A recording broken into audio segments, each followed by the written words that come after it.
దేవుని మందిరములో ఉండవలసినటువంటి వారు ఎక్కడ ఉంటున్నారో, ఆదివారం వచ్చిందంటే డబ్బు కోసం పరిగెత్తడం, ఆదివారం వచ్చిందంటే డబ్బే కనపడుతుంది. 500 కనపడతాయి, 1000 రూపాయల నోట్లు కనపడతాయి. ఆ డబ్బుని చూసేవారు దేవుణ్ణి చూడలేరు. ఎవరైతే దేవుణ్ణి చూస్తారో వారి జీవితంలో అద్భుతాలు జరుగుతాయి. ఈరోజు దేవుణ్ణి చూడాలనుకుంటే డబ్బుని చూడడానికి వీలు లేదు. డబ్బుని చూస్తున్నారా? దేవుణ్ణి చూస్తున్నారా? నీ ఆత్మీయ జీవితంలో దేవుణ్ణి చూస్తున్నారా?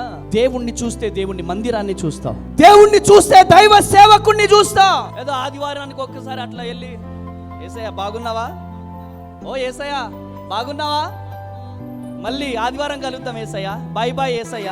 అటువంటి బిడ్డలు దీవించబడలేరు, అటువంటి బిడ్డలు ఆశీర్వదించబడలేరు. ఈ రోజు ఈ మాటలు వింటున్న ప్రియ దేవుని జనాంగమా, దేవుని మందిరానికి ఎవరైతే దగ్గరగా ఉంటారో, దేవుని పరిచర్యకు ఎవరైతే దగ్గరగా ఉంటారో చరిత్ర సృష్టించారు.